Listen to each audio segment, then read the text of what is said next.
And now, stay tuned for the program that is rated tops in popularity for a longer period of time than any other West Coast program in radio history. The Signal Oil program, The Whistler.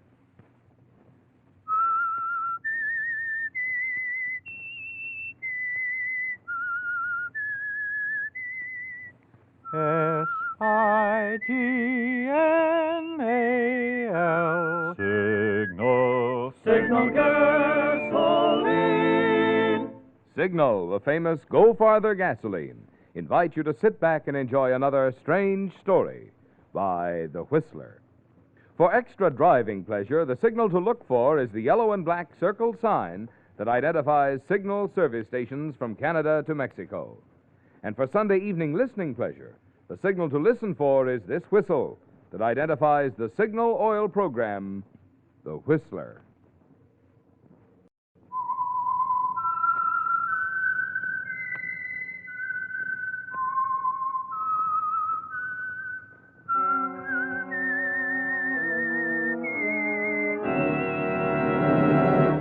I am the Whistler, and I know many things, for I walk by night. I know many strange tales hidden in the hearts of men and women who have stepped into the shadows. Yes, I know the nameless terrors of which they dare not speak. And now for the Signal Oil Company, the Whistler's strange story, Dark Voyage.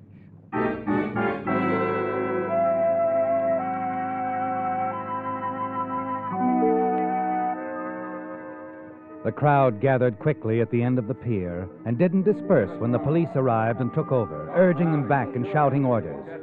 Jeff Denning, watching from in front of his little waterfront shop, finally hurried forward and pushed his way through. What's the matter? What happened to him? Get back, please. Who is it, officer? Who was it, you mean? Guy named Angelus. Near as we can tell from the stuff in his wallet. Angelus. Not Dave Angelus. That's it. Know him, did you? Yes, I knew him. He used to come into my shop. They think he drowned, Jeff. It doesn't look like it to me. What? If it's foul play, we'll get to the bottom. All right, folks, let's move back. Foul play? With old Dave?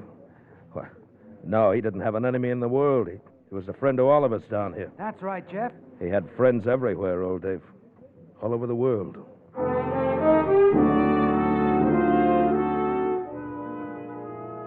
Yes, Jeff. It's a terrible tragedy to all of old Dave's friends, isn't it? You turn away, hurry back to your shop at the opposite end of the pier. But once inside, your expression of grief is replaced by an odd smile. A smile that's a mixture of amusement and determination.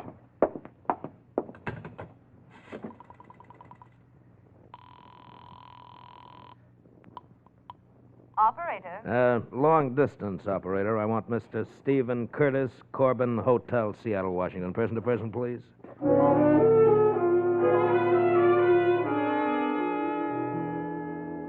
Wait a minute, Steve. I tell you, the schooner's there. I've got the maps. I know her exact position. Lots of guys have had maps. Steve, I'll pay you way down here. Split on what we can salvage, and it'll be plenty.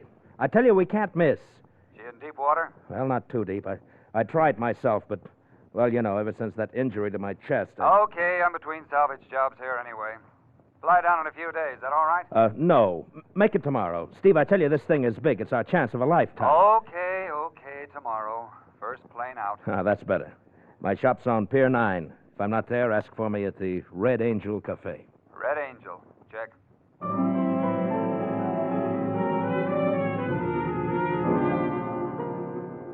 Well, Jeff, at last it's underway, isn't it? A venture you've been working on for months. The pieces are beginning to fit together. A map of a certain section of ocean floor off the Pacific coast. A goal. And now Steve Curtis, a man who can easily help you attain it. The following evening, waiting for Steve at the Red Angel Cafe.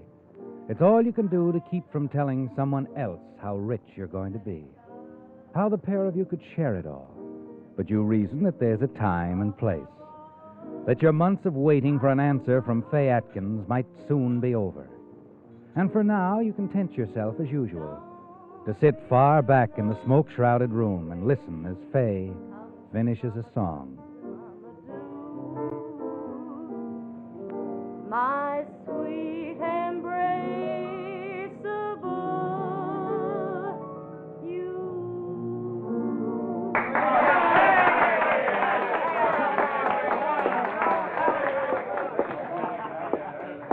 Jeff. Ah, Fay, the song, it was very nice. Oh, thanks. Mind if I sit down? Mind? There you are. Thanks. Fay, when are you going to... Going to let you take me out of all this? Oh, Fay, if you just say the word, we could make a go of it, the two of us. I suppose. You're not convinced, are you? Still on the same old kick that there's a special guy just for you, that he'll walk right into your life? Oh, maybe I'm mixed up like lots of other people, but... Jeff, I got a crazy idea. I had it ever since I was a kid. Suppose it's the kind of stuff you get out of books. What kind of books, Fay? Oh, the kind that tell a girl that somehow, somewhere, she's going to meet him. Him? The guy. The right one for her. Jeff, I know it sounds dopey, especially coming from me. No, it doesn't. I was just hoping... Maybe I'm wrong, Jeff. Maybe the guy that's right for me won't happen all of a sudden. Maybe it's like you tell me. It grows on a person. Blooms slowly. I don't know. All I'm sure of is when it happens, I'll know. I'll be sure. Fay, if anybody ever came between us, anybody that wasn't right for you, Fay, you're not listening to me, Fay. Jeff. What's the matter? What are you staring at? That man What? by the door. He's looking over here. Looking over. Well, that's Steve. Steve Curtis. I've been waiting for him. He's going to do a little job for me.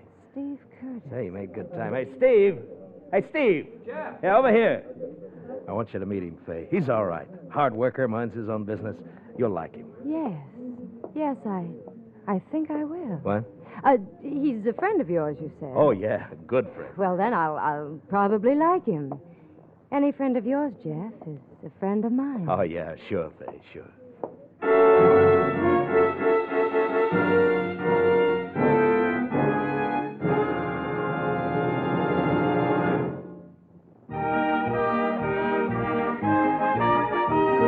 Tonight's $20 Signal gasoline book goes to Richard G. Armstrong of Imperial Beach, California, for this limerick. Of Signal, I'd heard such great praise, how a little goes such a long ways. So I bought some to see. Signal proved it to me. Why, the saving is just like a raise. Signal, signal, signal gasoline.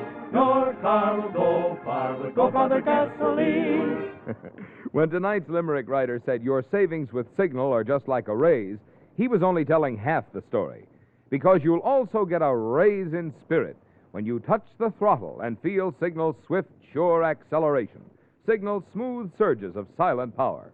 Yes, it's definitely more fun driving with a gasoline that helps your engine run more efficiently. And that's what makes today's great Signal gasoline go farther.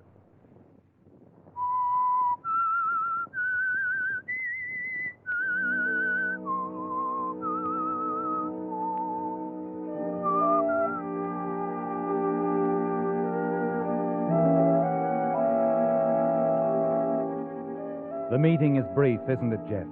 And you and Fay and Steve only talk for a few minutes.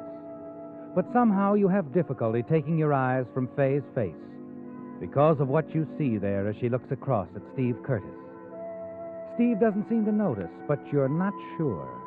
To you, there's an unmistakable light in her eyes, something you haven't seen before. You want to leap up and scream at him, but you don't. No, because soon it's over and you're out of the cafe, walking along the pier with Steve toward your shop. You know, Fay seems like a nice kid, Jeff. Yeah, she is. But I didn't bring you down here to meet her, Steve. We got a lot ahead of us. What I'm about to show you, the salvage job, there's a fortune in it. Enough for both of us for a lifetime. Sure, you've told me all that. Let's look the deal over. Not until you understand one thing very clearly, Steve. Oh? Fay Atkins. She's not a part of this deal, not in any way. She's a little gem, Jeff. A treasure. I'm serious, Steve. Yeah, I think you are. Okay, partner. Let's see how inviting your original proposition is to me. If I'm interested, I'm sure we can come to terms. I'm glad you see it that way, Steve. Yeah, come on in. I got the maps and charts right here on my desk. Sit down. I'll turn on the light. I want you to look them over.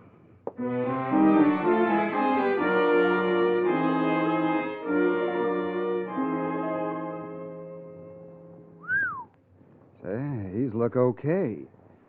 You really think there's almost $500,000 aboard? That this guy Van Balen... I tell you, Steve, that schooner was loaded. Van Balen had chartered her out of Malaya trying to make San Francisco. Happened just at the outbreak of the war. This map, Jeff. Where'd you get it? An old friend. Oh, now, wait a minute. That means a three-way cut. I thought you said it was just... friend met with an accident. He's out of it. Oh, I see. Well, shake, partner. We're in business. Your terms. You won't have any trouble reaching the schooner in the diving suit. No, not with this layout to go by. I'm surprised you called me in on it, Jeff. You could work this depth yourself. I've never been the same since my chest was crushed in that car crash, Steve. Can't stay under for more than a few minutes. Well, I'm not arguing. When do we get started? I'll talk to Captain Thorpe tomorrow. Captain Thorpe? Yeah, we'll rent his boat and equipment. He won't know exactly what we're after. It'll be all right. Fine. Wake him up bright and early, Jeff, boy. I'm getting anxious. I thought you would be.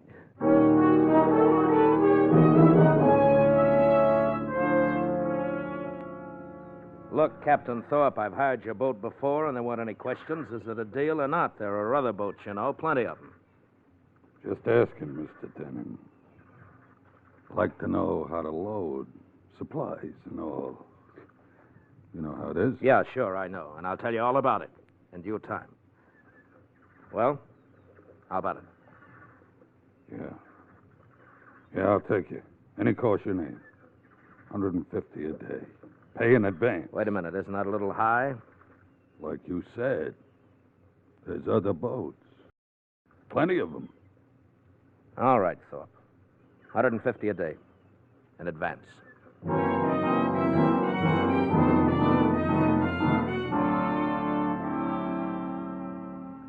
Leaving Captain Thorpe, your heart pounds, doesn't it, Jeff?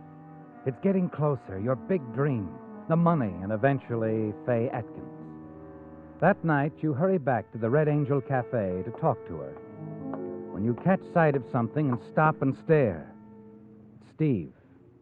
Steve and Faye together near the pier railing in back of the cafe. You slip forward cautiously and make your way to a point where you can overhear without being seen. No, you're wrong. Listen, Faye, I do know how you feel. It happened to me the same way, like that.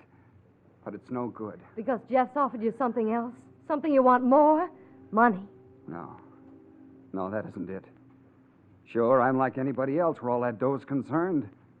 But the guy's crazy about you. Look, you're a grown boy, Steve. You know Jeff and I wouldn't work out. It could. It could work, Faye, if you around, only... Sure, if you'd never happened along. I wasn't one kind of woman on the outside, but a little girl inside who's seen some candy she's got to have. You're talking like a kid. Why did it happen to you? Tell me, Steve, why did it happen to you in the same way, the same instant it happened to me? Like that, you said. Did you mean it? Did you? Sure, I meant it. But I'm walking away from this, see? Jeff wants the money, that's all. Don't tell me you're the same. He wants you.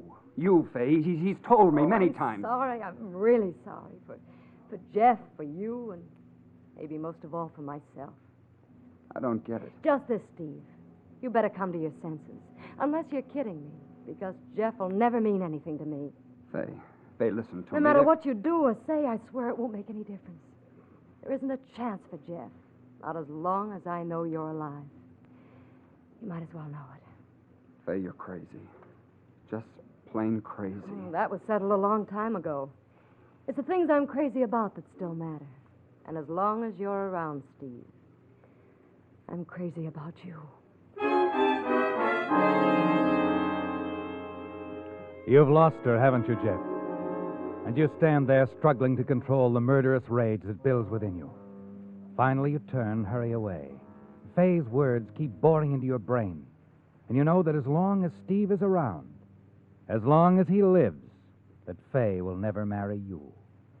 You decide to say nothing to them, but they're on your mind, Faye and Steve, all that following day.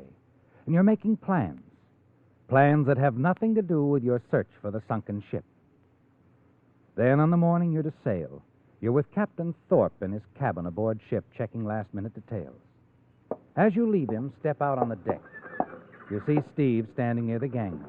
Faye is with him. Well, good morning, Faye. Oh, Jeff, I just thought I'd come down, see you off. I'm glad you did. Good morning, Steve. You all set? Right. You better get your gear below. Skipper's ready to shove off. It'll be okay. Jeff, when will you be back? Oh, that depends. Week at the most. You look worried, baby. Do I? Yeah, real concerned. You don't have to be. This is going to be a breeze, this trip. Relax. Sure. It's just that I have a strange feeling that... What can happen? I don't know. Woman's intuition? Call it that, Steve. Forget it. Anytime you say, Mr. Denham. Okay, Captain. Well, so long, Faye. Steve, wait. Yeah, what is it? Nothing. Coming, Jeff? I'll be right with you, Steve. Well, you better get ashore, Faye. All right. Faye, Yes? I've never seen you like this before. I've been out 100 times, but Well, it's just that I... Oh, I don't know. Relax. Nothing's going to happen to me, baby. Not a thing.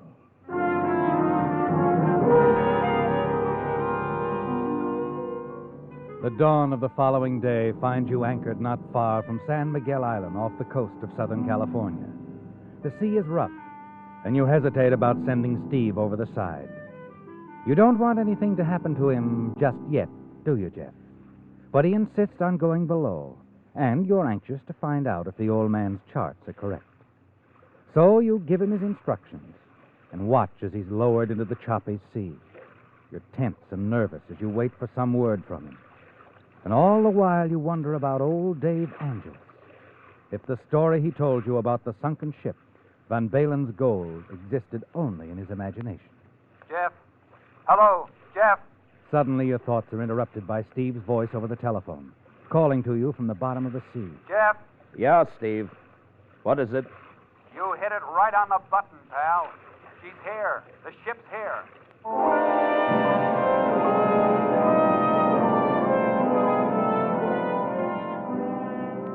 As you continue to talk with Steve, you try to remain calm, don't you, Jeff? But inside, you're trembling with excitement. The old man was right all along. You found the ship. There's almost $500,000 down there. And you intend to have it. Find what you're looking for, Mr. Denham? What? Oh, Captain Thorpe. Yeah, we found what we were looking for. Good. What's the name of this ship? Maybe I know of her. What makes you think it's a ship? What else? Look, Thorpe, we made a deal, remember? $150 a day and no questions asked? Yeah, sure. Let's just leave it that way, huh? Okay. I was just wondering if it... Jeff? Yeah, Steve. The ship's rocking pretty badly down here. She's on a ledge. All right. Don't take any chances. Come on up. Okay. Say, I found something in one of the cabins. Looks like a strong box. Probably isn't what we're after, but I thought you might want to look it over. Bring it up.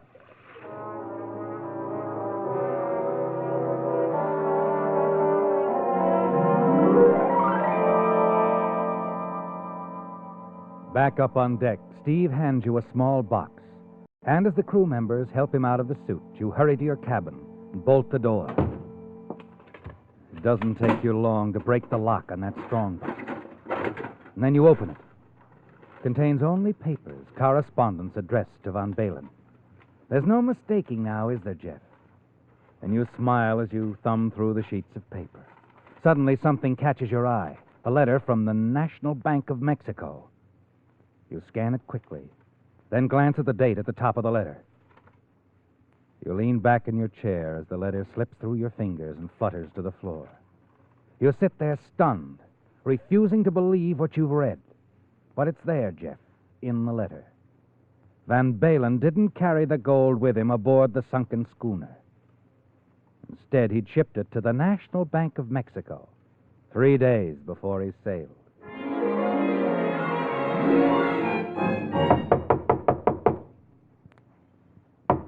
Jeff, open up. It's Steve.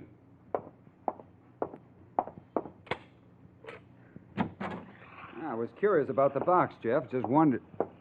What's the matter? Nothing. Nothing. Oh, see, you got it open. Anything interesting in it? Just some of Van Balen's papers, that's all. At least we're sure the old guy was aboard, huh? Yeah.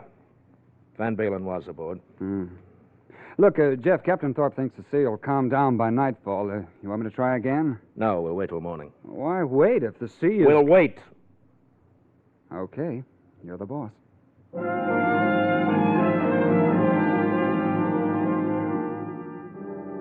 Steve stares at you for a moment, a puzzled expression on his face. Then he turns and walks out of the cabin. You find it difficult to cover the bitter disappointment you feel, don't you, Jeff? Only minutes ago, you had $500,000 within reach. Now, nothing. And your search has ended in failure. But you can't tell Steve that, can you? Because that would mean turning back to port. And you're not just ready to do that. No. You're not going back until Steve's been taken care of. With him out of the way, you'll have a clear field with Fay. That night, when the ship is quiet, you hurry down into the hold where Steve has stored the equipment. You find his diving suit and get to work on his phone line. It doesn't take long, does it, Jeff? When Steve checks his outfit, he'll find his phone doesn't work. But you'll handle that when the time comes. Quickly, you hurry back up the companionway. As you step out on the deck... Hello, Jeff. Oh, Steve. Oh, sort of warm tonight, isn't it? Couldn't sleep. Thought I'd come out for some air. Yeah. It is hot. What were you doing below? Looking over the equipment. I'm going down with you in the morning, Steve. Oh? Oh, you think that's wise? I mean... I'll be okay. I won't stay down long. But why take a chance? I can handle it okay. Yeah, I know, but I just want to have a look around below, that's all. I won't stay down there more than a few minutes. Okay. It's your funeral.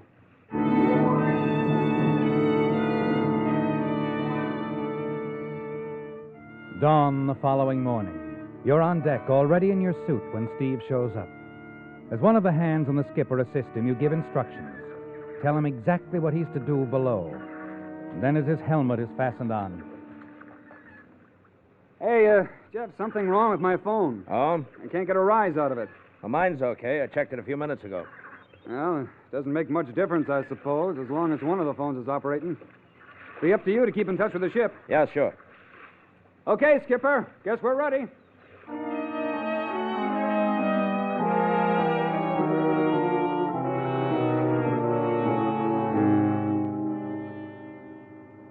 You can't help smiling, can you, Jeff, as you're lowered into the depths of the sea?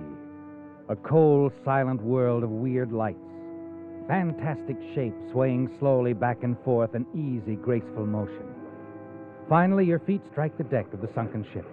You look around and see Steve being lowered a few yards away. As he settles slowly on the upper deck, he waves to you and turns, and disappears into the blackness of the ship. Presently, you see his torch, a slender finger of light moving about inside. You move slowly along the deck, looking around for the weapon, something you can use to slash Steve's diving suit. Finally, you see it, a short, flat iron rod, part of the deck support. You examine the sharp, jagged edges. A perfect weapon, Jeff. You tug at it, pry it loose from the rotted planks. Yes, it will be just the thing to rip open his suit. And when that happens, the sudden pressure will crush him to death. You've figured it all out, haven't you? And it'll look like an accident. Now you'll have to hurry, Jeff. You can't stay down here too long. You move along the deck again, toward him. Mr. Denner, Yes, Thorpe. you okay? Sure. How about Steve? He's inside the ship. Better stay close to him. I will, Thorpe. I'll stay close. Real close. You never can tell what might happen. That's right, Captain. You never can tell what might happen.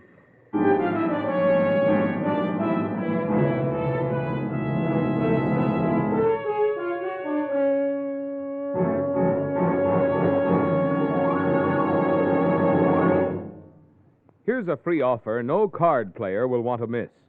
The most asked questions on Canasta have been answered in an attractive folder prepared especially for Signal Oil Company by Robert Lee Johnson, the only Pacific Coast member of the National Canasta Laws Commission.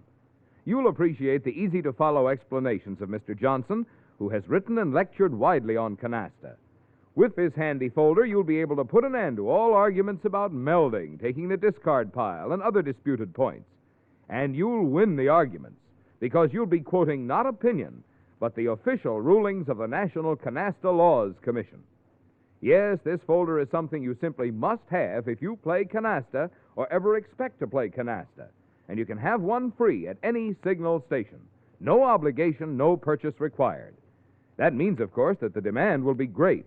So I'd suggest that you see your nearest signal dealer soon and ask for your free canasta folder.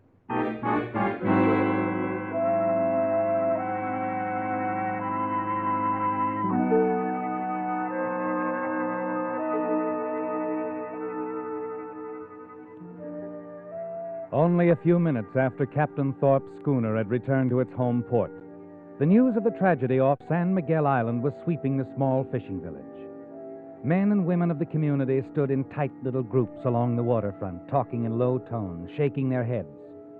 While in a dressing room at the Red Angel Cafe, the people assembled there heard the story from Captain Thorpe himself.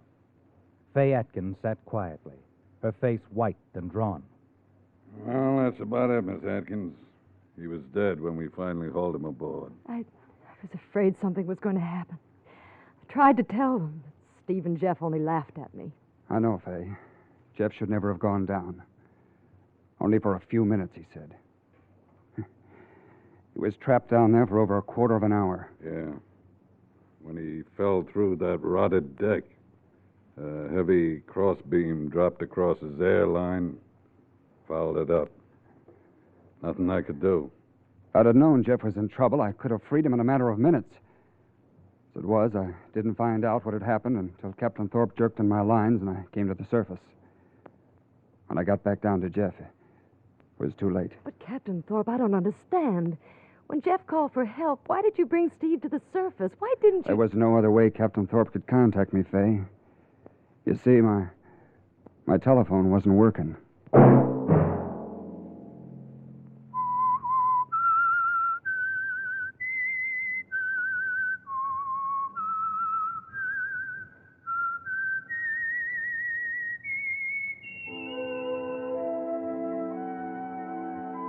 Let that whistle be your signal for the signal oil program, The Whistler, each Sunday night at this same time. Brought to you by the Signal Oil Company, marketers of Signal gasoline and motor oil and fine automotive accessories. Remember, friends, this Sunday is the last time limericks will be used on The Whistler, because next Sunday, Signal will announce something big, new, and exciting that you'll all be interested in.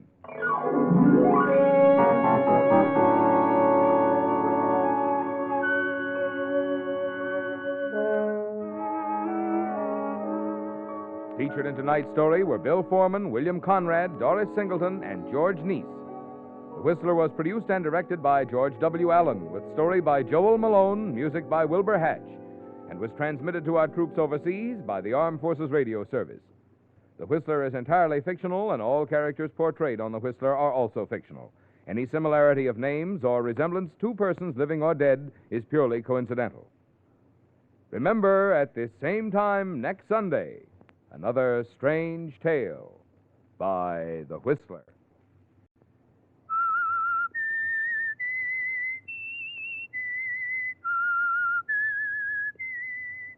S-I-G-N-A-L Signal, signal gasoline. This is Marvin Miller speaking for the Signal Oil Company. This is CBS, the Columbia Broadcasting System.